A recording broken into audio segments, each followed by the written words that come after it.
할렐루야. 서로 격려해 주시기 바랍니다. 반갑습니다. 잘 오셨습니다. 사랑합니다. 오늘 성막을 중심에 둔 삶이라는 제목입니다.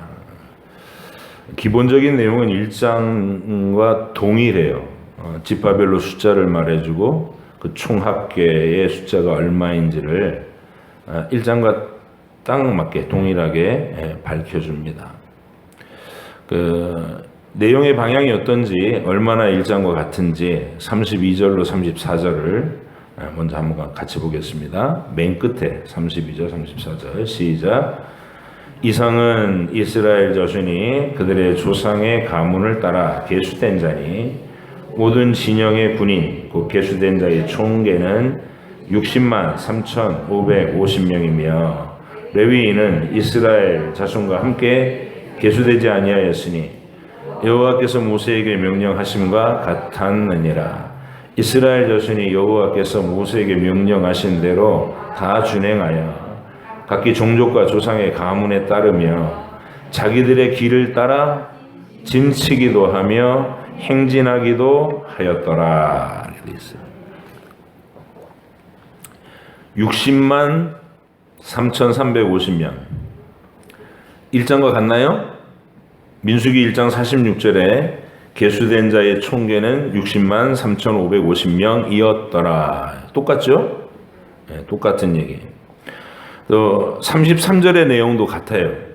레위인은 이스라엘 자손과 함께 계수되지 아니하였으니 여호와께서 모세에게 명령하심과 같았느니라. 이것도 지난주에 들으신 내용이잖아요. 레위인은 구별됐다. 그 다음에 뭐가 1장과 다른 걸까요? 34절입니다. 이스라엘 자손이 여호와께서 모세에게 명령하신 대로 다 준행하여 각기 조상의 가문에 따르며 자기들의 길을 따라 진을 치기도 하고 행진하기도 하였더라. 이게 진치고 행진했더라. 요게 다른 거예요. 자기들의 깃발 아래 진을 치도록 해서 위치를 정해 주셨고, 행진할 때에는 어떤 순서로 할 것인지 그걸 밝혀준 말씀이 2장의 내용이더라. 1장과 똑같은 숫자를, 대표자 이름과 숫자를 얘기하고 총 합계 얘기한 다음에 달라진 얘기는 뭐냐면 진을 어디다 치고 행진할 때는 어떤 위치에서 행진을, 이 얘기만 달라졌다는 거죠. 자, 우리에게는 본문을 읽는 훈련도 중요하다고 했어요. 하나님의 말씀에 한 절 한 절까지 소중하게 여기는 마음이 우리에게는 있어야 될 줄로 압니다. 여러분이 성경 말씀을 한 문장 한 문장 귀중히 여기는 마음이 꼭 있으시길 바라요. 그래서 전체 본문을 꼼꼼하게 읽는 것도 늘 예배를 통해서 잘 익히셨으면 합니다. 자, 먼저 1절로 9절 다시 보겠습니다. 시작. 여호와께서 모세와 아론에게 말씀하여 이르시되 이스라엘 자손은 각각 자기 진영의 군기와 자기 조상의 가문의 기호 곁에 진을 치되 회막을 향하여 사방으로 치라. 동방 해돋는 쪽에 진칠 자는 그 진영별로 유다 진영의 군기에 속한 자라. 유다 자손의 지휘관은 암미나답의 아들 나손이요 그의 군대로 계수된 자가 74,600명이며 그 곁에 진칠 자는 이사갈 지파라. 이사갈 자손의 지휘관은 수알의 아들 르다넬이요 그의 군대로 계수된 자가 54,400명이라. 그리고 수불론 지파라. 수불론 자손의 지휘관은 헬론의 아들 엘리압이요 그의 군대로 계수된 자가 57,400명이니 유다 진영에 속한 군대로 계수된 군인의 총계는 18만 6,400명이라. 그들은 제1대로 행진할지니라. 이 구절이 1장에는 없는 내용이에요. 동쪽에 세 지파가 진을 치고 행진할 때는 제일 첫 번째 대열을 이루어서 행진하라. 그 얘기를 하고 있는 거예요. 자기가 속한 진영의 깃발 아래 지파별 기호를 따라 모이되 세 지파씩 한 진영으로 묶어서 대표 지파의 통솔 아래 한 팀으로 움직이라. 이게 핵심입니다. 그리고 성막을 향하여 동서남북 사방으로 진을 치라. 이렇게 성막을 향하여 진을 치라는 말은 자기들이 텐트에서 딱 나오면 성막이 바라보이는 방향으로 각 가정별로 텐트를 치라는 거예요. 그쪽 위치에다가. 이 동서남북이 어느 쪽인가 하는, 해 뜨는 쪽이 어딘가를 알면 되죠. 여러분, 우리 이 예배당에서 동서남북은 어떻게 될까요? 어디가 동쪽일까요? 저쪽이 동쪽이에요. 베란다 쪽, 여기가 해가 뜨는 쪽입니다. 그러면 해가 뜨는 뒤쪽은 뭐예요? 등지 쪽은 이렇게 서면 서쪽이고, 그 다음에 오른쪽 팔이 있는 쪽이 어디예요? 저희가 남쪽이에요. 이쪽이. 저쪽에 한강이 있죠? 그리고 왼쪽 팔이 향하는 이곳이 북쪽인 거예요. 그래서 동서남북입니다. 성막을 가운데 두라고 하셨는데, 성막의 전체 구조는 긴 직사각형입니다. 그 동쪽 방향이 성전 뜰로 들어가는 유일한 출입구가 있는 방향. 그러니까 이 강단 위가 딱 직사각형의 성막이라고 보시면 돼요. 출입문이 저쪽에 있는 거죠. 베란다 방향 출입구가 있는 그 강단 전체가 성막토로 생각하고, 제가 이렇게 바라보면 저쪽에 출입구가 있는 것이죠. 그 문을 통과해서 딱 첫 번째 들어오면 거기가 성전 뜰이 있는데, 그 성전 뜰에는 제일 중요한 기구가 뭐가 놓여 있다고요? 번제단이 놓여 있다. 번제단, 놋제단. 거기에 내 대신 피 흘리고 죽어서 불살라질 제물이 바쳐지는 것. 누구를 상징한다고요? 예수님의 갈보리 십자가를 상징한다. 그래서 우리 예수님 얘기부터 시작하는 거예요. 유일한 출입문도 유일하신 예수 그리스도를 얘기하는 거고. 그리고 그 십자가를 통과하면 어떤 기구가 또 중요한 게 뭐 놓였다고 했어요? 물대약, 큰 물대약을 물두멍이라고도 해요. 거기에는 우리의 손과 발이 더럽혀지는 것을 늘 씻고, 제물도 씻고 손과 발을 씻고, 그러니까 예수님의 십자가를 통과해 왔어도 매일매일의 우리의 양심은 더럽혀지고 죄를 짓고, 그걸 하나님 앞에 항상 자백하고 씻고, 말씀을 듣고 씻고, 약속을 믿고 씻고, 이렇게 하라는 거예요. 물두멍입니다. 그리고 두 번째 공간이 이제 실내 공간인데, 성소라고 부르는 공간입니다. 정사각형 공간이에요. 그래서 저쪽에서부터 이제 번제단, 출입문, 번제단, 물두멍을 지나서 성소에 그 휘장을 하고 들어오면, 그러니까 우리가 이쪽 방향으로 들어가는 거죠. 마주 보이는 저 서쪽 끝에 금향단이 놓여 있고, 왼쪽으로 등대가 놓여 있고, 오른쪽으로 떡상이 놓여 있는 거예요. 이렇게 들어가는 것이죠.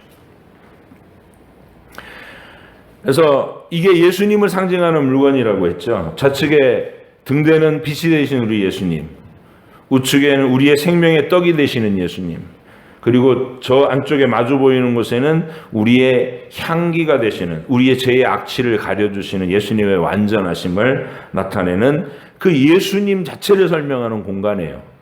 성소라는 공간은.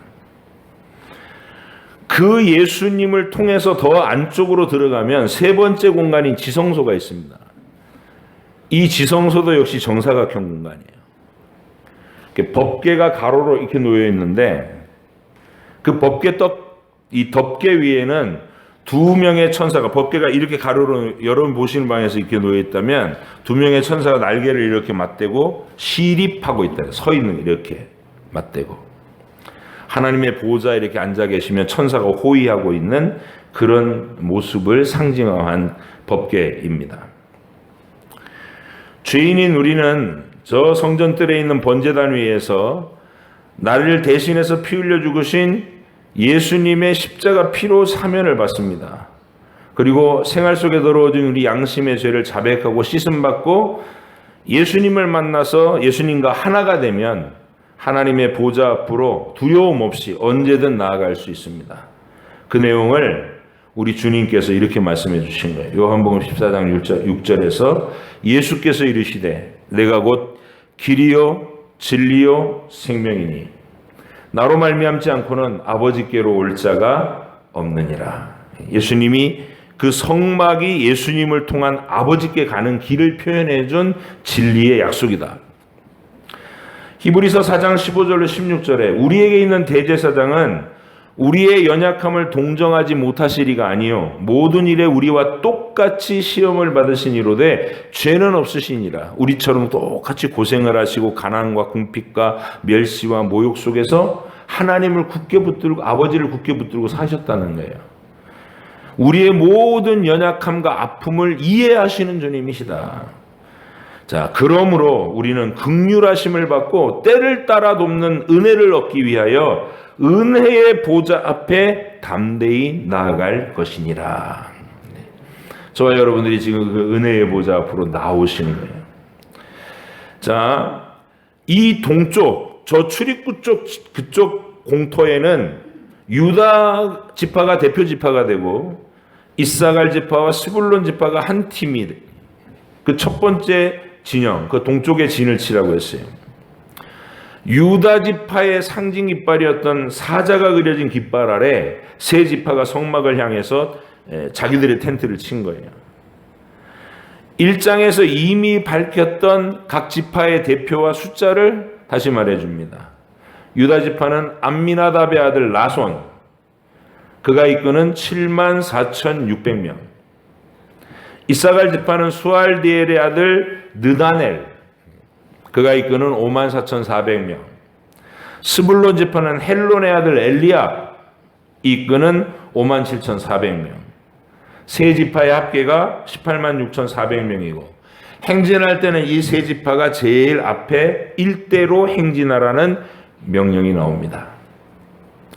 여기서 반복된 이름들, 암미나답의 아들 나손, 수알의 아들 느다넬, 헬론의 아들 엘리야, 이러면서 12지파의 대표 이름이 1장에서도 계속 나왔고 2장에서도 반복해. 뭘 하기만 하면, 모임을 갖기만 하면 이 사람들의 이름이 계속 불려져요.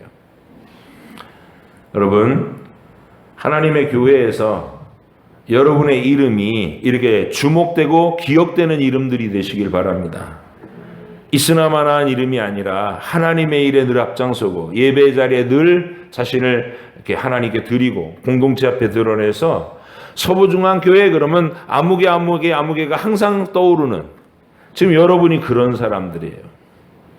그 자부심으로 여러분의 하나님 앞에서의 자존감을 삼으시고 그런 여러분을 하나님이 영원히 기억하시고 기념해 주신다는 사실을 분명한 약속으로 붙드시길 바랍니다.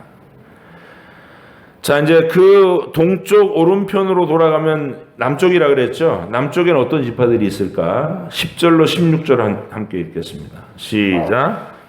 남쪽에는 르우벤 군대 진영에 군기가 있을 것이라. 르우벤 자손의 지휘관은 수데울의 아들 엘리술이요, 그의 군대로 계수된 자가 46,500명이며 그 곁에 진칠자는 시므온 지파라. 시므온 자손의 지휘관은 수리삿대의 아들 술루미엘이에요. 그의 군대로 계수된 자가 59,300명이며 또 갓지파라. 갓자손의 지휘관은 루엘의 아들 엘리아삽이요, 그의 군대로 계수된 자가 45,650명이니 루벤 진영에 속하여 계수된 군인의 총례는 151,450명이다. 그들은 제2대로 행진할지니라 그랬어요. 대표 지파가 루벤 지파고 수데울의 아들 엘리술, 여러분 잘 들어두세요. 이게 기념된 이름입니다. 광야교회에서 각 지파의 대표로 기념된 이름들. 수데울의 아들 엘리술이 이끄는 46,500명. 시므온 지파가 수리삿대의 아들 술루미엘이 이끄는 59,300명. 갓 지파 루엘의 아들 엘리아삽이 이끄는 45,650명. 세 지파의 합계가 151,450명이고 행진할 땐 두 번째 행렬을 이루어서 걸어가라, 이렇게 명령받았습니다. 그림이 그려지시나요? 자, 그 다음에 이제 17절입니다. 시작. 그 다음에 회막이 레위인의 진영과 함께 모든 진영의 중앙에 있어 행진하되 그들의 진친 순서대로 각 사람은 자기의 위치에서 자기들의 길을 따라 앞으로 행진할지니라. 이제 1대 2대 동쪽과 남쪽에 진쳤던 사람들이 1대 1대로 쭉 앞에 나가면 이제 레위인들이 진영을 다 이 성막을 다 거두어 가지고 어깨에 메거나 수대에 싣고 가운데 행렬의 정 가운데 서서 출발하라는 거예요. 이제 그 다음에는 서쪽, 저 해 지는 쪽, 서쪽에 있는 진영이 있었겠죠. 18절로 24절입니다. 시작. 서쪽에는 에브라임 군대의 진영에 군기가 있을 것이라. 에브라임 자손의 지휘관은 암미우스의 아들 엘리사마요. 그의 군대로 계수된 자가 45,000명이며 그 곁에는 므낫세 지파가 있을 것이라. 므낫세 자손의 지휘관은 부다술의 아들 가말리엘이요. 그의 군대로 계수된 자가 32,200명이며 또 베냐민 지파라. 베냐민 자손의 지휘관은 기드오니의 아들 아비단이요. 그의 군대로 계수된 자가 35,400명이니 에브라임 진영에 속하여 계수된 군인의 총계는 10만 8,100명이라. 그들은 제3대로 행진할지니라 그랬어요. 대표 지파는 에브라임 지파고 암미후스의 아들 엘리사마가 이끄는 45,000명, 므낫세 지파는 부다술의 아들 가말레일이 이끄는 32,200명, 베냐민 지파는 기드오니의 아들 아비단이라는 사람이 이끄는 35,400명. 이 세 지파의 합계가 10만 8,100명이고 행진할 때는 세 번째 행렬을 이루라 이렇게 명령받고 있습니다. 자, 다음은 마지막 북쪽 지파입니다. 25절로 31절 시작. 북쪽에는 단 군대 진영에 군기가 있을 것이라. 단 자손의 지휘관은 암미사떼의 아들 아히에셀이요. 그의 군대로 계수된 자가 62,700명이며 그 곁에 진칠자는 아셀 지파라. 아셀 자손의 지휘관은 오그란의 아들 바기엘이요. 그의 군대로 계수된 자가 41,500명이며 또 납달리 지파라. 납달리 자손의 지휘관은 에난의 아들 아히라요. 그의 군대로 계수된 자가 53,400명이니 단의 진영에 속하여 계수함을 받은 군인의 총계는 157,600명이라. 그들은 길을 따라 후대로 행진할지니라 하시니라. 북쪽에 있는 대표 지파는 단지파고 암미사떼 아들 아히에셀 이끄는 62,700명. 단지파고 꽤 컸죠. 아셀 지파는 오그란의 아들 바기엘이라는 사람이 이끌었고 41,500명. 납달리 지파는 에난의 아들 아히라가 이끄는 53,400명. 세 지파의 합계가 157,600명이고 행진할 때에는 맨 끝에 네 번째 행렬을 이루라 이렇게 명령하십니다. 이게 오늘 본문의 전체예요. 중요한 언급이 반복될 때마다 각 지파의 대표 이름이 계속 거론됐다는 거 말씀드렸어요. 여러분이 교회를 이루고 예배를 지켜가는 선두주자로서 항상 여러분이 이 공예배를 지키는 귀한 이름으로 참여하시는 것, 그것이 얼마나 복된 일이고 하나님께서 기억하시는 일인가. 성경에 기록된 이 기록의 맥락을 보시면서 여러분이 느끼시기 바라요. 천국에서 기념될 이름, 서부중앙교회 200여 명이 되는 성도들이 있습니다마는 예배의 자리를 지키고 하나님의 일에 늘 참여하는 사람은 그 중에 선두주자들이 있어요. 여러분이 그 이름이 되신 줄 압니다. 더욱 힘써서 지켜내시기를 바랍니다. 요즘 조금 걱정되는 게 있어요. 코로나 기간 중에도 예배를 지켜내던 그 가족들이 요즘 보이지 않는 가족들이 몇 있어요. 다시 분발해 주시면 고맙겠어요. 밴드에서도 예배를 드릴 수 있지만 코로나 기간에도 이 대면 예배를 지키시던 분들이 이제 다시 코로나가 끝나는 이 시점에서 이 기념되는 이름들처럼 각 지파별로 기념되는 이름들처럼 항상 하나님이 기뻐하시는 진영의 첫 선두주자로서 그들을 이끌고 통솔하는 이 하늘나라의 지도적인 영적인 그 위치를 여러분이 사모하시고 놓치지 않으시기를 간절히 바랍니다. 여러분이 가족의 대표가 돼가지고 가족들 다 이끌고 늘 예배의 자리를 이렇게 주선하고 지켜나가는 그런 대표 이름들이 되시기를 꼭 주님의 이름으로 부탁을 드립니다. 여러분이 하나님 나라가 12지파로 이루셨다 하는 거, 그 지파의 이름도 야곱의 12아들들이죠. 예.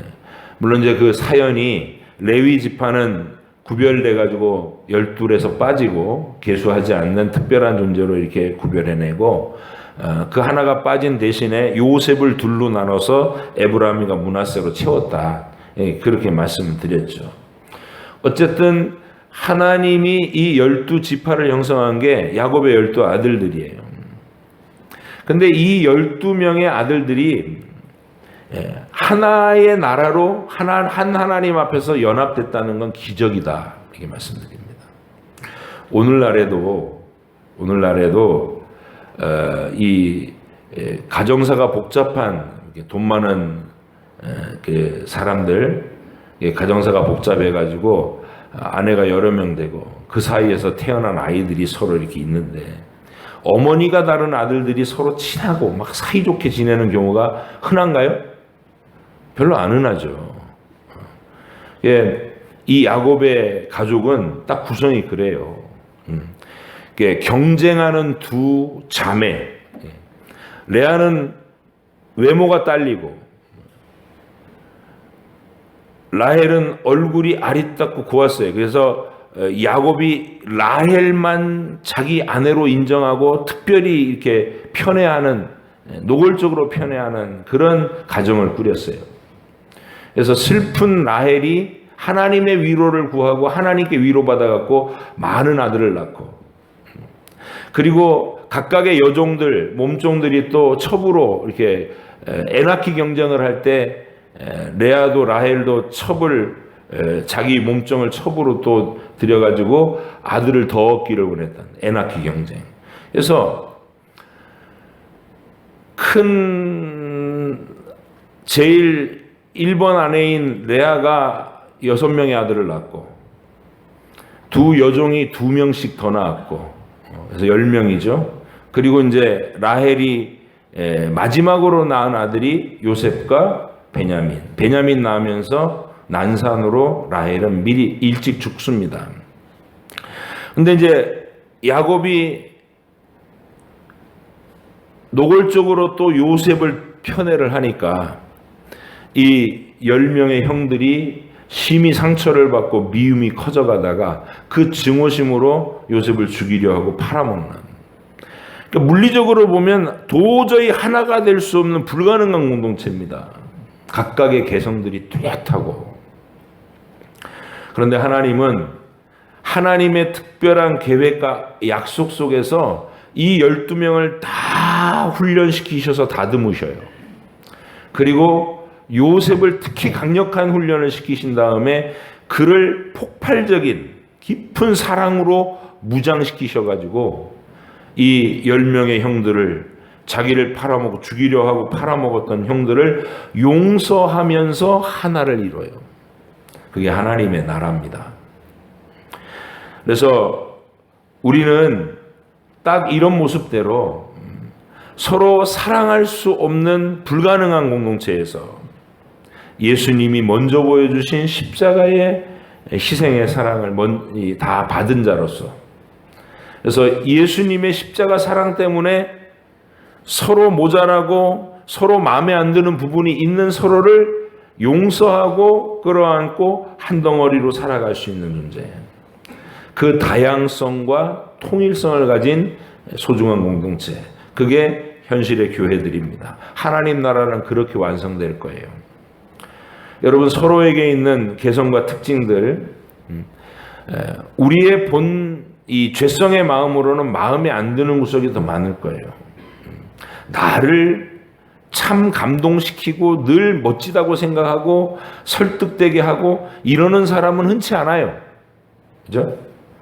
가까이 다가가면은 멀리서 볼 때는 괜찮은 사람 같은데 가까이 다가가 보면 실망할 구석들이 다 발견되고, 우리는 그런 존재입니다.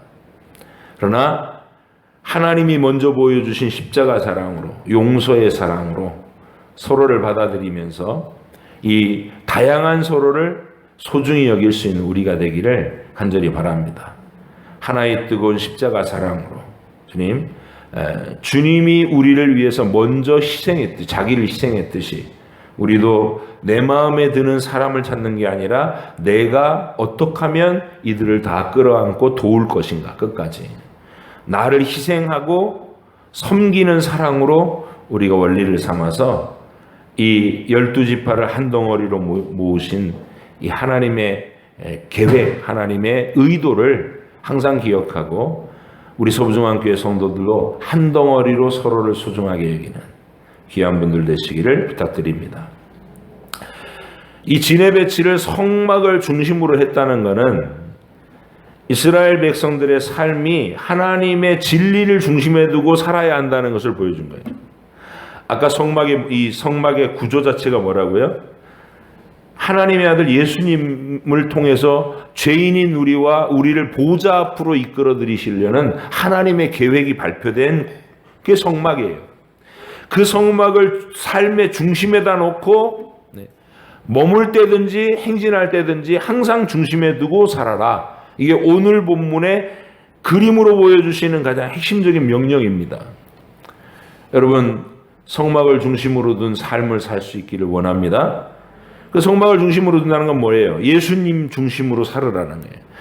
예수님을 보내셔서 우리의 죄를 사면하시고 영원히 자녀 삼으신 하나님 아버지의 무한하신 그 사랑의 복음을 간직하고 그 복음을 내 삶에서 항상 감사함으로 결과와 열매를 돌려드리는 거룩함을 이루는, 아까 말했듯이 예수님이 먼저 보여주신 사랑 때문에 우리 감정대로 살지 않고 내가 좋아하는 사람, 내가 싫어하는 사람 이런 식으로 사람을 나눠서 차별하며 살지 않고 어떤 모습이든지 용서하려고 계속 노력하면서 한 덩어리를 항상 이루려고 하는 거예요. 이게 성막을 중심으로 한 삶이라는 거예요. 예수님의 십자가 사랑을 가슴에 품고 그 원리대로 살아가려고 노력하는 우리의 삶이 되라.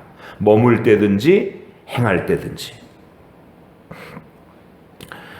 자, 성막은 표면적인 상징으로도 하나님이 우리의 장막 가운데 함께 들어와 계신다. 보호자를 이곳에 베푸셨다. 우리의 삶의 중심에 하나님이 와 계시다. 그러면서 아침에 일어나서 나가보면 구름 기둥이 쫙 그 위에 임재 있고, 밤에 자기 장막으로 들어가려면 불기둥으로 쫙 하나님께서 밝혀주시면서 온기를 더해주시고 있는 그런 하나님의 임재를 경험한 자리가 성막 중심의 삶이었다는 거예요. 그런데 이 성막 자체는 이제 후에 선지자들의 시대에 가면 우리 곁으로 오실 하나님의 아들을 직접적으로 예언하는 걸로, 그래서 이사야서 7장 14절에 이렇게 말씀하세요. 그러므로 주께서 친히 징조를 너희에게 주실 것이라. 보라, 처녀가 잉태하여 아들을 낳을 것이요 그의 이름을 임마누엘이라 하리라. 이 임마누엘이라는 이름이 마태가 이 이사야서를 인용하면서 예수님 이야기를 우리에게 전해줄 때 마태복음 1장 23절에 이렇게 말합니다. 보라, 처녀가 잉태하여 아들을 낳을 것이요 그 이름을 임마누엘이라 하리라 하셨으니, 이를 번역한즉 하나님이 우리와 함께 계시다 함이라 했습니다.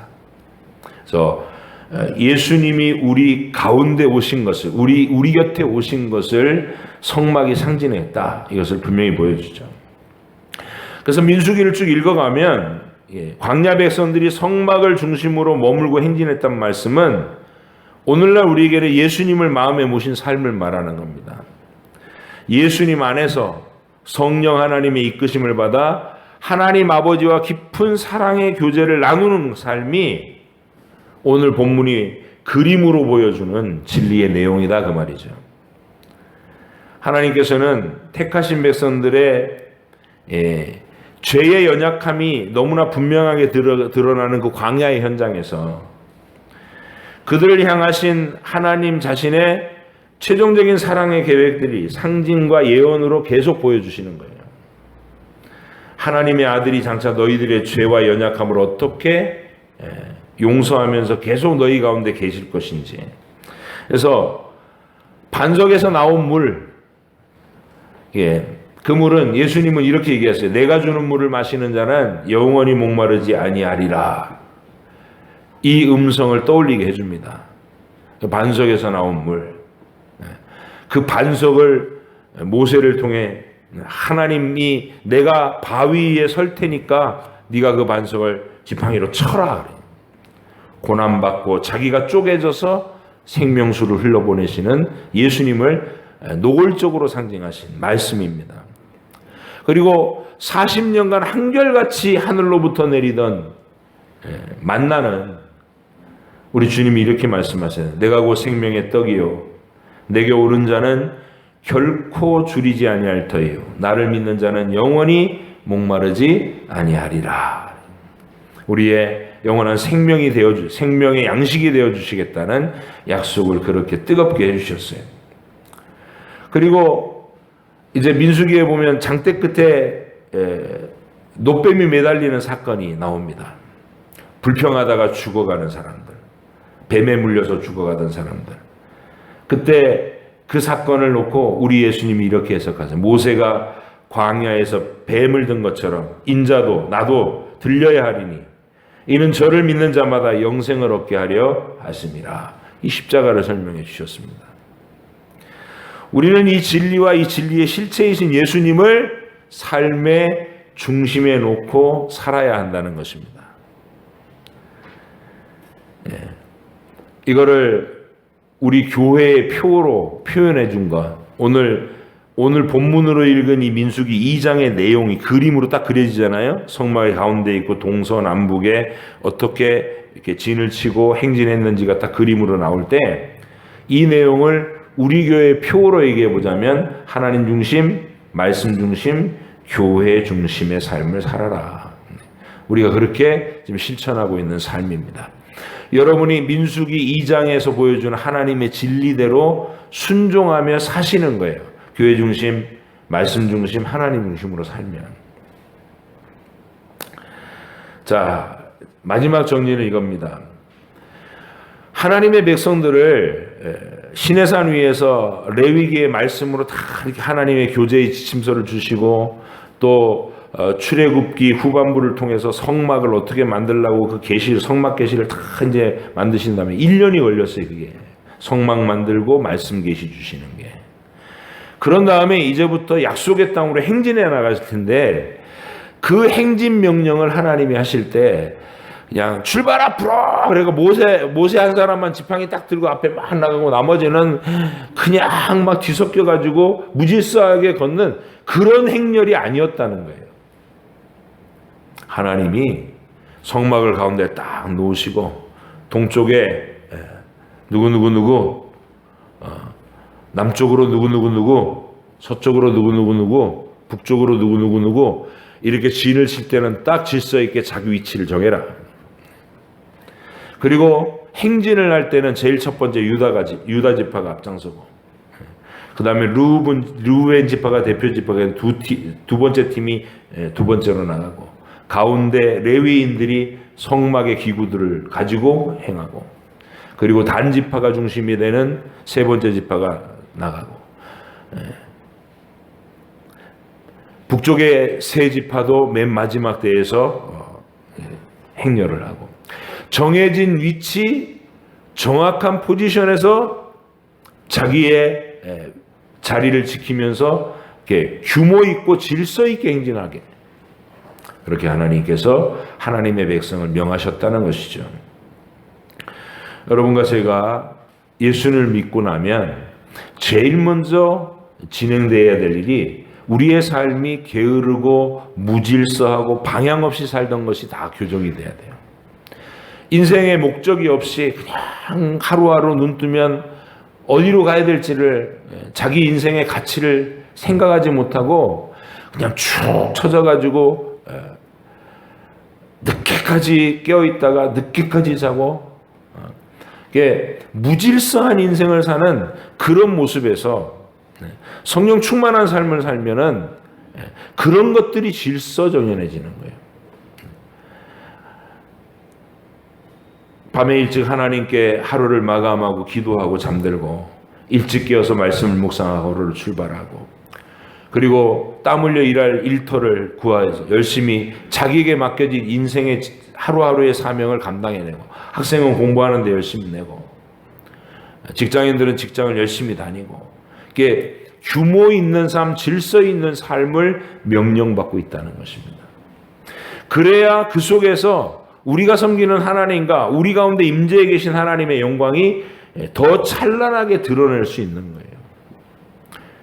여러분과 저에게 이 질서가 온전하게 회복되는 은혜가 있으시기를 바랍니다. 복음서를 보세요. 복음서에서 예수님을 만나는 사람들은 무너졌던 인생들이 대부분입니다. 하나님 그런 인생을 찾아오시는 거예요.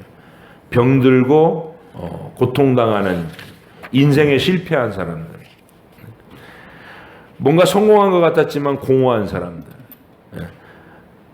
나라를 배반한 매국노들이라고 지탄받는 세리들, 그들 주변에서 들끓던 창녀들, 그리고 병 걸린 사람들, 귀신 들린 사람들, 이렇게 삶이 무너진 사람들이 예수님을 만나는 거예요. 예수님이 귀신을 쫓아내시고 병을 고쳐주시고, 그들의 왜곡된 그 감정, 분노와 증오로 가득 차 있는 심령을 어루만져서 마음속의 상처를 치유하시면 그들이 삶의 질서를 만들어내기 시작해요. 죄악의 삶을 버리고 얼룩졌던 인생들을 바로잡고, 그래서 자기가 서 있는 그 자리에서 그때부터 예수님을 통한 회복의 향기를 드러내는, 그 정확한 위치를 찾아가는, 자기의 삶의 위치를 찾아가는 그 변화가 먼저 일어난다는 것이죠. 여러분과 저는 떠돌이 인생이 아니기를 원합니다. 하나님께서 내게 주신 인생의 사명을 정확하게 발견하고, 이 길에서 열심을 다해야 되겠다. 이 자리에서 내 삶을 열심히 가꿔야 되겠다.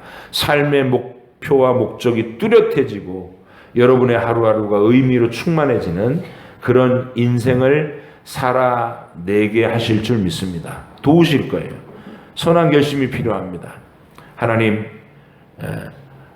비틀거리며 살아왔던 내 인생을 저 사마리아 수가성 여인을 만나주셨던 그 주님처럼 내 인생의 상처들 치료하시고, 그 비틀거린 인생의 모든 흔적들 다 이렇게 바로잡아 가면서 아름다운 모습으로 이렇게 질서를 잡아가며 머물고 행할 수 있는 그런 인생 살게 해달라고 기도할 수 있기를 바랍니다. 오늘 민수기 2장에서 동서남북 진을 치고 행렬을 이룰 때 그 질서정연한 모습을 머릿속에 그려보시면서, 하나님 내 인생에도 그런 질서가 생기도록 성령으로 나를 지도해 주시옵소서.